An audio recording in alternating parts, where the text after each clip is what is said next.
नमस्कार, राम राम, राधे राधे, जय श्री कृष्णा। कैसे हो आप सभी? तो स्वागत है आपके अपने यूट्यूब चैनल धरनी एजुकेशन में। उम्मीद करता हूं कि सभी साथी सकुशल होंगे। अपनी जो तैयारी है साथियों उसको बिल्कुल धुआंधार तरीके से आपने जारी रख रखी होगी। बिल्कुल साथियों, अपने जो आज जो प्रश्नोत्तरी रहने वाली है साथियों वो बहुत ही ज़ोरदार ज़बरदस्त प्रश्नोत्तरी है। और ये प्रश्नोत्तरी साथियों आपके लिए बहुत इंपॉर्टेंट इसलिए होने वाली है साथियों क्योंकि इसमें हर टॉपिक को कवर किया जाता है और कवर करने के पीछे एक गहरा राज ये है साथियों।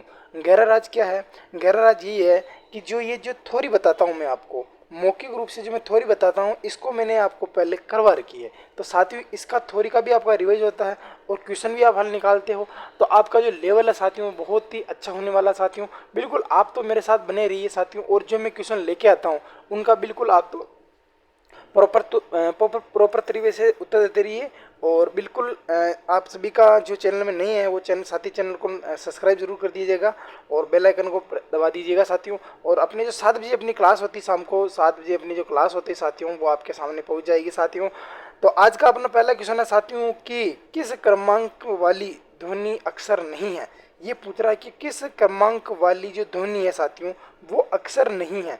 बिल्कुल बिल्कुल बताइए साथियों कि किस क्रमांक वाली ध्वनि अक्षर नहीं है। अक्षर किसे कहते हैं साथियों? कल भी बताया था साथियों कि अ तन में सर, अ का मतलब होता नहीं, सर का मतलब होता नास। ठीक है साथियों। अब ये कल चीज मैंने बता दी कि वह ध्वनि जो मुख्य के द्वारा एक ही झटके में उच्चारित होती है अर्थात वह ध्वनि जिसके मुख्य के द्वारा और अधिक टुकड़े नहीं किए जा सकते हैं, अर्थात एक ही झटके में उच्चारित होने वाली ध्वनि होती है वो अक्षर कहलाती है। लेकिन अपने को यहाँ पूछ रहा बाबा कि अक्षर नहीं है। क्या पूछ रहा साथियों? ये अपने को पूछ रहा है कि अक्षर नहीं है। तो राइट आंसर क्या हो जाएगा साथियों इसका? बताइए बताइए, जल्दी से कमेंट कीजिएगा साथियों कि कौन सी ध्वनि अक्षर नहीं है। कौन सी ध्वनि अक्षर नहीं है? बिल्कुल बिल्कुल। देखिए साथियों, ई तो क्या है? स्वर है। ई तो क्या है मेरे लाडलों? स्वर है। ई तो क्या है मेरे भाई? ये तो बी तो क्या हो गया आपका? स्वर हो गया ना। तो बी तो क्या हो गया? स्वर हो गया। तो ये तो हो गया ही नहीं। तो राइट आंसर कौन सा होगा? बी हो जाएगा। बिल्कुल बिल्कुल। जो भी साथी चैनल पर नहीं है वो चैनल को सब्सक्राइब कर दीजिएगा जरूर और बेल आइकन को दबा दीजिएगा ताकि 7 बजे जैसे अपनी क्लास मिलती है यूट्यूब पर तो आपके नोटिफिकेशन आ जाएगा। ये पूछ रहा है कि संयुक्त स्वर कौन कौन से हैं, अब बता दीजिए। ये कॉमन साइंस वाला क्वेश्चन है साथियों। इसमें कोई पढ़ना ना पढ़ना इसका कोई मतलब नहीं है। लेकिन अगर आपको पता है कि संयुक्त स्वर कौन कौन कौन से, ध्यान रख लेना यहाँ पर स्वर की बात की जा रही ना कि व्यंजन की बात की जा रही। ध्यान रख लेना यहाँ संयुक्त स्वर की बात की जा रही। संयुक्त का मतलब होता है जब दो या दो से अधिक, जब दो या दो अपन बोलते हैं ना संयुक्त क्रिया किसी क्रिया से कहते हैं जब दो या दो से अधिक क्रिया मिलकर क्रिया करती है। तो ऐसा शब्द बताइए साथियों कि जो एक शब्द से मिलकर बना होता। देखिए साथियों आपके लघु उ, ए, ओ या ई, बताइए जल्दी से कौन सा संयुक्त स्वर है? संयुक्त स्वर है। बिल्कुल साथियों। देखिए साथियों ओ का निर्माण कैसे होता है साथियों? आपके ए या आ के बाद में, ए या आ के बाद में क्या आ जाए साथियों? आपके लघु उ या आपका दीर्घ उ आ जाए। तो ये जो ए और उ है साथियों ये आपके ओ में बदल जाता है। यदि साथियों ए या आ के बाद में क्या आ जाए साथियों? आपके ओ आ जाए या फिर आपके औ आ जाए। तो ये जो साथियों आपका ओ है ना ये किस में बदल जाता है साथियों? आपके औ में बदल जाता है। तो संयुक्त अक्षर किसे कहते हैं साथियों कि जो दो या दो से अधिक स्वरों से मिलकर बना होता है। जो दो या दो से अधिक स्वरों से मिलकर बना होता है यानी कि साथियों ई। अब ई से ई थोड़ी बनेगा, ई तो सिंपल ही है साथियों आपके ओ। तो राइट आंसर क्या आंसर हो जाएगा साथियों? आपका बी हो जाएगा। बिल्कुल साथियों ये तो कॉमन साइंस वाला क्वेश्चन था। ये क्वेश्चन आपके देखिए साथियों आपके पटवार में पूछा गया था। पटवार 2016 में ये क्वेश्चन आया था साथियों। हालांकि अभी मैंने आपको बता दिया तो ये सरल हो गया। लेकिन साथियों उस टाइम ना हवा ही नहीं लगी थी कि संयुक्त स्वर, ओ भाई साहब क्या होता है। इसलिए ऐसे साथियों ऐसे क्वेश्चन के लिए भी हमेशा तैयार रहना आपको। अगला क्वेश्चन है साथियों कि हिंदी शब्दकोश में निम्न में से कौन सा शब्द सबसे पहले आएगा? आय हाय हाय क्या सवाल है साथियों। हिंदी शब्दकोश में निम्न में से सबसे पहले शब्द कौन सा आएगा साथियों? अब साथी जब मैंने वर्ण विचार पढ़ाई थे तब बहुत साथी कमेंट करते थे कि यार इतना कौन डिटेल से पढ़ाता है। अरे यार इतना कौन डिटेल से पढ़ाता है साथियों। मैंने जो लेवल लिया था ना वो PSIRS लेवल का लेवल लिया था मैंने हिंदी व्याकरण का। जब मैंने आपको थोड़ी पढ़ाई थी ना तब PSIR और RS लेवल का लेवल लिया था साथियों। और बहुत जल्द एक वैकेंसी आने दो साथियों उसके अंदर हिंदी व्याकरण का भी ताबड़तोड़ जो अगर रिवाइज नहीं करवाया मैंने और वापस अगर आपको मैंने डिजिटल बोर्ड में अब के मैं सोच रहा हूँ साथियों कि जिस तरह आपका जो प्यार और स्नेह है अगर ये हमेशा बना रहा तो मैंने जो आपको व्हाइट बोर्ड में अभी आपको थ्योरी करवाई है मैं सोच रहा हूँ कि इसी थ्योरी को एक बार में क्यों ना डिजिटल बोर्ड में करवा दूँ और ऐसे करवाऊँ आपके कि पहला जो टॉपिक है जैसे अपने वर्ण विचार का, तो वर्ण विचार का जो पहला टॉपिक है उसके साथ जैसे ही कंप्लीट होने के बाद में या तो उसके 20 या 30 क्वेश्चन हल करवा दूँ दूसरे दिन बाद में।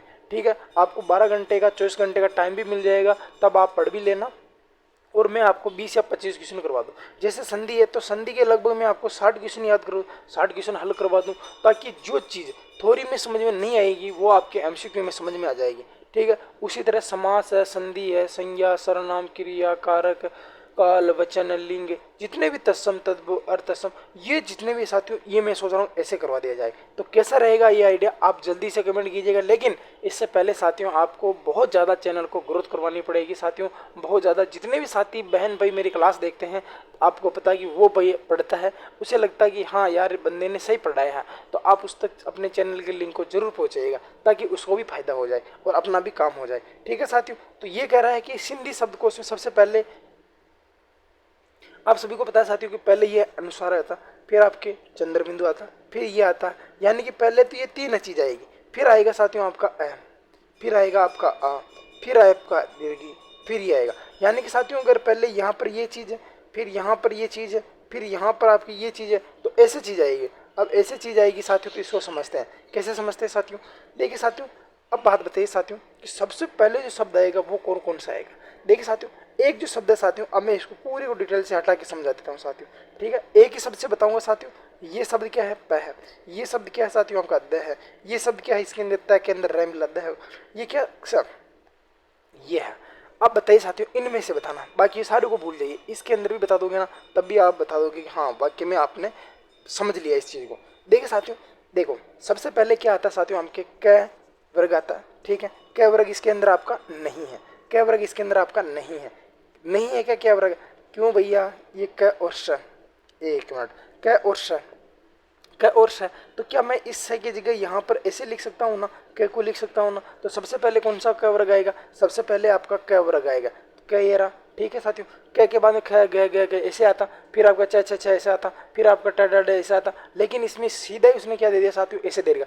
क वर्ग के बाद में आपका च वर्ग आएगा, च वर्ग के बाद में आपका त वर्ग आएगा, त वर्ग आए तो कौन सा आएगा साथियों, आपका बिल्कुल सी आएगा। फिर आपका क्या आएगा साथियों, आपका द वर्ग, द वर्ग आएगा ना, द वर्ग आएगा तो कौन सा आ जाएगा साथियों, आपका बी आ जाएगा। बी के बाद में कौन सा बचा साथियों, आपका ए आ जाएगा। लेकिन अभी अपने को पूछ रहा है कि सबसे पहले कौन सा आएगा, सबसे पहले तो डी आएगा, सबसे पहले तो डी आएगा ना, डी आएगा ना भैया। हाँ, अब आई ना समझ में बात। यानी कि जैसे कि अपने को ये सब दे दिए, क्या दे दिया साथियों, ये सब दे दिए कि इनमें से बताओ कि सबसे पहले शब्द कौन सा आएगा।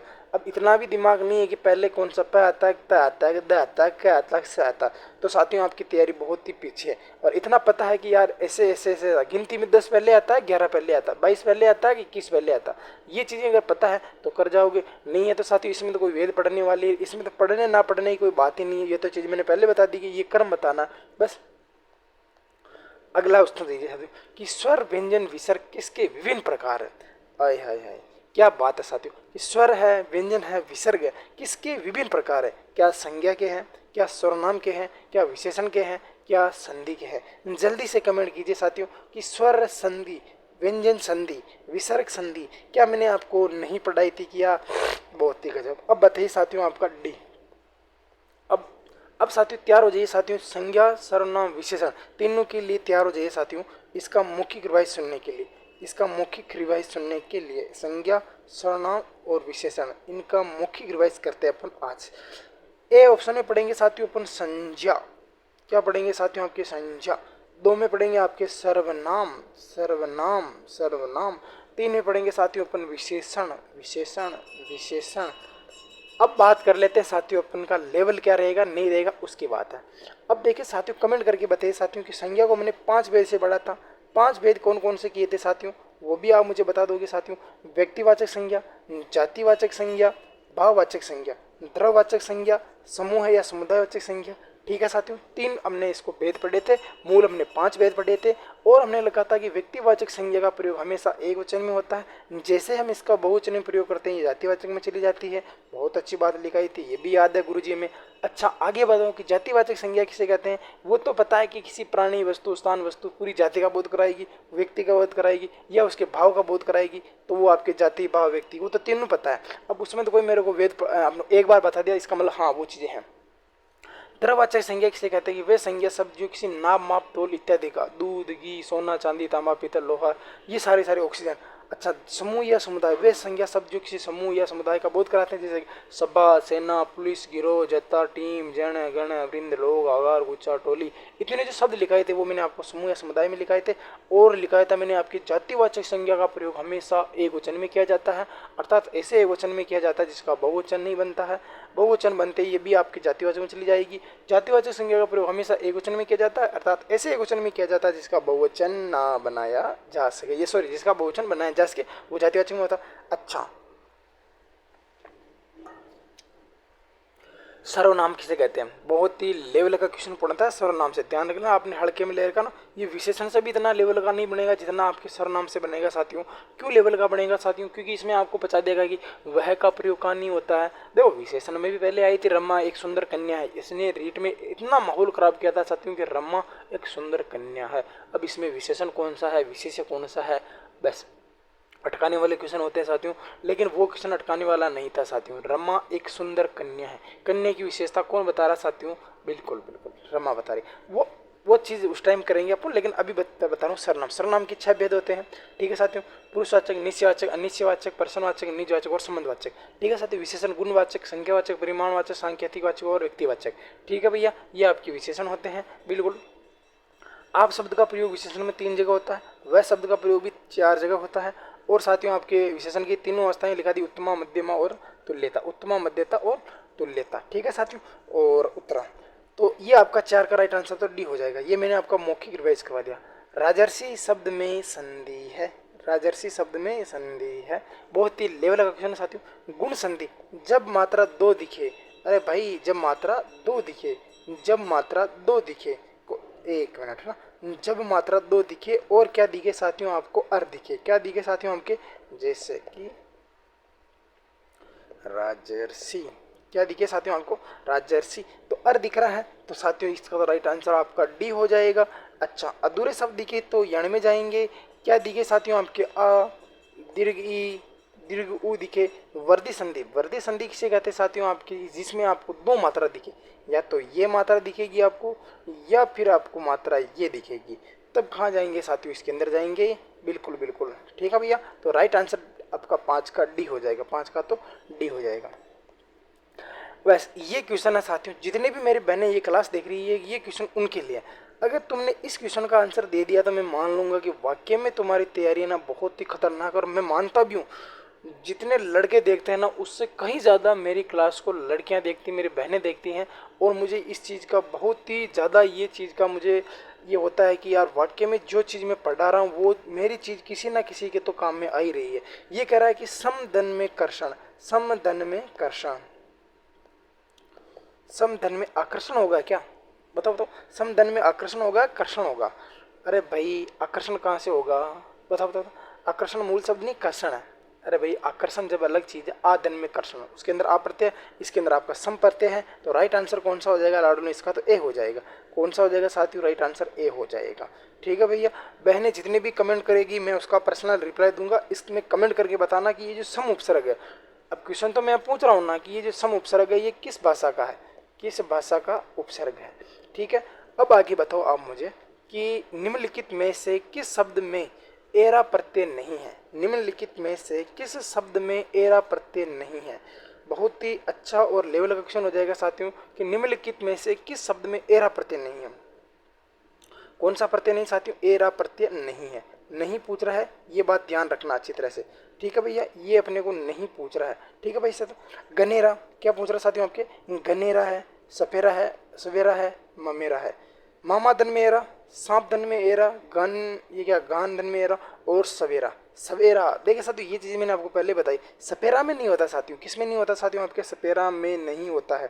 सपेरा में या सवेरा में? बिल्कुल बिल्कुल, सवेरा तो मूल शब्द है साथियों। सांप धन में एरा होता है, गनेरा गान धन में एरा होता है और मामा धन में एरा। बिल्कुल, सवेरा आपकी मूल शब्द है, याद रख लेना। इसकी यहाँ पर लिखा दो कि मूल शब्द है।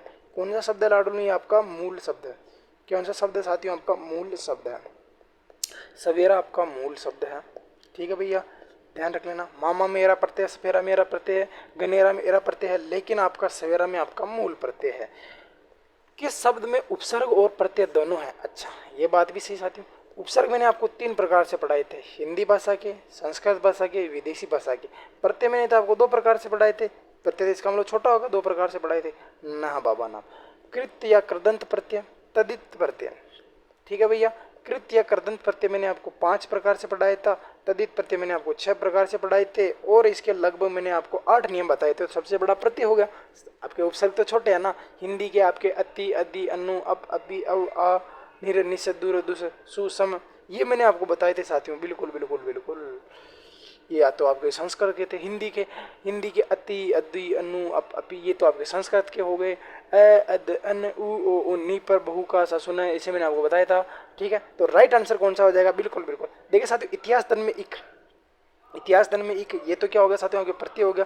साक्षर, साक्षर, सात धन में एक सर, तो ये आपका क्या इसमें उपसर्ग गया। कुटिलता, कुटिल धन में ता, लेकिन सुव्यवस्थित, वी धन में अव, धन में इत, सत इसके अंदर आपका मूल शब्द है। ये कल भी अपने आया था, तो राइट आंसर इसका ए हो जाएगा। कल भी अगर आपने ध्यान से देखा हो तो ये का ये उदाहरण हमने पढ़ा था। नेक्स्ट का उत्तर दीजिए साथियों कि त्रिफला जो शब्द में, त्रिफला शब्द में किस समास का है? त्रिफला शब्द, अब साथियों अगर आपको इसमें भी कंफ्यूज है तो साथियों यहाँ पर संख्या आ रही है, और संख्या आ रही है तो फिर इसका तो आंसर देख से मैं गलत करना से करूँगा भैया। बिल्कुल, त्रिफला द्वंद्व समास, द्वंद्व समास के 3 भेद होते हैं, इतरेतर, वैकल्पिक, समाहार। अव्ययभाव समास की 4 बातें लिखाता हूँ मैं, ज़्यादा नहीं लिखाता हूँ। प्रथम पद प्रधान, प्रथम पद अव्यय, उपसर्ग युक्त शब्द, पुनरावृत्ति वाले शब्द। अच्छा, क्रमधारय समास में तो मैं 2 ही चीज़ लिखाता हूँ रे, कि दूसरा पद प्रधान होता है, विशेषण विशेष युक्त शब्द आते हैं, उपमेय उपमान शब्द आते हैं। द्विगु समास में तो मैं एक ही बात लिखाता हूँ कि प्रथम पद संख्या होगा, प्रथम पद संख्या होगा, दूसरा पद कोई ना कोई संज्ञा होगी, इतने में अपना काम हो जाता है। तो राइट आंसर कौन सा हो जाएगा लाडलों? सी हो जाएगा। ठीक है भैया, मेरी बातों को अगर ध्यानपूर्वक भी सुन लोगे ना तो भी आपका काम बन जाएगा। द्विगु समास में प्रथम पद संज्ञा होता है, दूसरा पद कोई ना कोई संज्ञा होता है। वज्र देह में मेरे को नहीं लग रहा है कि इसमें कोई ना कोई संज्ञा होगी, कोई संज्ञा नहीं है।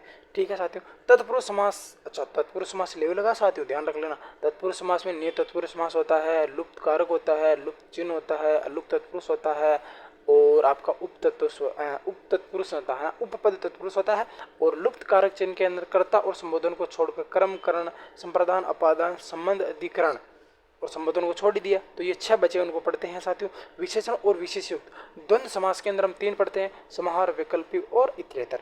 अच्छा, तो वज्र देह, वज्र के समान देह है, यानी कि शरीर, वज्र के समान देह है शरीर। तो विशेषण विशेष, अच्छा देह की विशेषता बता रहा, विशेषता बताने वाले सब तो आपके कर्मधारय समास में पढ़े आ रहे हैं भैया। किसमें पढ़े हैं साथियों? आपके कर्मधारय समास में पढ़े हुए हैं। किसमें पढ़े हैं लाडलों? आपके इसमें पढ़े हुए हैं। तो राइट आंसर कौन सा हो जाएगा साथियों? आपका बी हो जाएगा। ठीक है साथियों, नेक्स्ट क्वेश्चन का उत्तर दीजिए साथियों कि चंद्रमा का सही पर्यायवाची बताइए साथियों। बहुत ही अच्छा और इम्पोर्टेंट क्वेश्चन हो जाएगा कि चंद्रमा का पर्यायवाची है। पहला ऑप्शन आपका विभु है, पद्माकर है, और आपका मधवा है, या फिर आपका सूर्यपति है। जल्दी से कमेंट कीजिए साथियों कि जो चंद्रमा शब्द है इसका पर्यायवाची है, ये बताइए साथियों कि चंद्रमा का पर्यायवाची शब्द कौन सा होगा। जल्दी से कमेंट करके बताइए साथियों कि यह विदु होता है, क्या पद्माकर होता है, क्या आपके मधवा होता है, क्या आपका सूर्यपति होता है। बताइए रे लाडलू जल्दी से कि इसका राइट आंसर क्या होगा। जल्दी जल्दी कमेंट करके बताइए कि चंद्रमा का सही पर्यायवाची शब्द होगा सूर्यपति, मधवा, पद्माकर या विभु। बताइए भैया जल्दी से कि इसका राइट आंसर क्या होगा, बता दीजिए जल्दी से। बिल्कुल 11 का राइट आंसर कौन बता रहा कि विभु? बिल्कुल बिल्कुल बिल्कुल बिल्कुल विभु होगा। क्या होगा साथियों? आपके विभु होगा। अच्छा, एक कमेंट करके यहाँ बताइए साथियों, ये मैंने जो कॉलम बनाया, ये इसके यहाँ पर आपको जितने भी पर्यायवाची आते हैं वो कमेंट में आप मुझे छेप दोगे। क्या कर दोगे साथियों? जितने भी कमेंट बॉक्स में आपका चंद्रमा से संबंधित जितने भी आपकी पर्यायवाची शब्द है वो मुझे इसमें आपको चाहिए। बिल्कुल बिल्कुल बिल्कुल बिल्कुल बिल्कुल, जितने भी चंद्रमा से जितने भी रिलेटिव पर्यायवाची शब्द बनते हैं वो इस कमेंट बॉक्स में आने चाहिए, और लगभग 15 आने चाहिए। कितने आने चाहिए लाडलो? 15 पर्यायवाची आने चाहिए। ठीक है भैया, अगले का आंसर बताइए साथियों कि इंद्र का पर्यायवाची नहीं है। कौन सा पूछ रहा साथियों कि इंद्र का पर्यायवाची नहीं है? इंद्र का पर्यायवाची नहीं है, ये बताना है कि इंद्र का पर्यायवाची नहीं है। क्या मधवा, क्या धुरंधर, सुरपति और आपके पर्वततारी, इंद्र का पर्यायवाची नहीं है। 12 का राइट आंसर जल्दी से कौन बताएगा साथियों? क्या मध्वा होता है? बिल्कुल मध्वा आपको पता है कि बिल्कुल होता है साथियों आपका इंद्र का। धुरंधर होता है क्या? ना बाबा ना, धुरंधर ना होता। किसका नहीं होता साथियों? आपके धुरंधर नहीं होता है। तो राइट आंसर क्या हो जाएगा साथियों? आपका बी हो जाएगा। क्या सुरपति होता है? बिल्कुल इंद्र होता है साथियों। क्या आपके पर्वततारी होता? पर्वत पर्वतारी होता? बिल्कुल। तो राइट आंसर कौन सा हो जाएगा साथियों? आपका बी हो जाएगा और 12 का बी हो जाएगा। नेक्स्ट क्वेश्चन है साथियों कि अवतल। अब देखिए साथियों, अच्छा और इम्पोर्टेंट क्वेश्चन है यह आपके सामने कि जो अवतल शब्द है इसका विपरीतार्थक शब्द यानी कि अवतल का उत्तल बताना है। क्या बताना साथियों? आपके अवतल है, क्या उत्तल है? अवतल का क्या बताना साथियों? आपके उत्तल बताना है। तो राइट आंसर कौन सा हो जाएगा साथियों? आपका सी हो जाएगा। क्या हो जाएगा? विपरीतार्थक बोलूं या विलोम शब्द बोलूं, एक ही तो बात है ना। तो बस इसका राइट आंसर आपका क्या हो जाएगा साथियों? आपका सी हो जाएगा। अब अगला क्वेश्चन है साथियों कि जिसका कोई अर्थ ना हो वाक्यांश के लिए उसे क्या कहेंगे साथियों? जिसका अर्थ ना हो, जिसका कोई अर्थ ना हो वाक्यांश के लिए एक शब्द में रखते हैं या कहते हैं। ठीक है साथियों। दूरदर्शी, जो दूर की सोच रखता है साथियों उसे दूरदर्शी कहते हैं। बिल्कुल सही बात है साथियों। मृत्यु को जीतने वाला मृत्युंजय कहलाता। निरर्थक, जिसका कोई अर्थ ना हो, निरर्थक कहते हैं घसियारा घास काटने वाला होता है। तो राइट आंसर तो आपका सी हो जाएगा। ठीक है भैया, राइट आंसर आपका 14 का सी हो जाएगा। मुझे लगता है शायद बाद वाले क्वेश्चन इसने लिखे नहीं है। बिल्कुल बिल्कुल इसने बाद वाले क्वेश्चन नहीं लिखे साथियों। लेकिन साथियों 14 क्वेश्चन में मैंने आपको 14 टॉपिक क्लियर करवाए। कितने क्लियर करवाए साथियों? आपको 14 टॉपिक क्लियर करवाए। अब आप मुझे कमेंट करके बताना है कि जो आपके 14 क्वेश्चन थे साथियों वो देखो, जितने ज़्यादा क्वेश्चन कम हल होंगे ना, एक भी गलत होने का चांस नहीं रहना चाहिए पहली बात तो। लेकिन अब जो क्वेश्चन होंगे साथियों वो आपके पहले 25 होते थे, लेकिन अब क्वेश्चन आपके 30 आएंगे। बस आज हमने वादा कर दिया है कि अब आने वाले क्वेश्चन है साथियों वो आपके 30 क्वेश्चन आएंगे। चाहे कुछ भी हो जाए 30 क्वेश्चन आएंगे और 30 ही टॉपिक से आएंगे। अब चाहे कोई सा भी टॉपिक साथियों, वर्ती, पक्ष, लिंग, वचन, कार्य, काल, ये भी टॉपिक मैं अभी ऐड कर रहा हूँ। वाक्य शुद्धि, बिल्कुल कल जो आपका जो टॉपिक होगा साथियों उसके अंदर आपके 10 तो वाक्य शुद्धि के आएंगे और 10 आपके शब्द शुद्धि से आएंगे। याद रख लेना, तैयार है ना। कल 10 तो वाक्य शुद्धि से और 10 ही आपके शब्द शुद्धि से आएंगे और 5 आपके विलोम शब्द से आएंगे, 5 आपके अन्यकारती शब्द से आएंगे और 5 आपके शब्द युग्म से आएंगे। ये कुल मिलाकर 25 हो जाएंगे और 5 आपके 2 संधि से आएंगे, 2 समास से आएंगे, एक आपका प्रत्यय से आएगा। उपसर्ग तो आप सही कर पा रहे हो लेकिन प्रत्यय में आप बहुत हड़बड़ी कर रखे हो, इसलिए मैं एक प्रत्यय का दूंगा, 2 संज्ञा का दूंगा, 2 संधि के दूंगा, 2 समास के दूंगा। ठीक है साथियों, तो मिलते हैं कल एक नए वीडियो के साथ। तब तक के लिए सभी बहन भाइयों को राम राम, राधे राधे, जय श्री कृष्णा, शुभ रात्रि।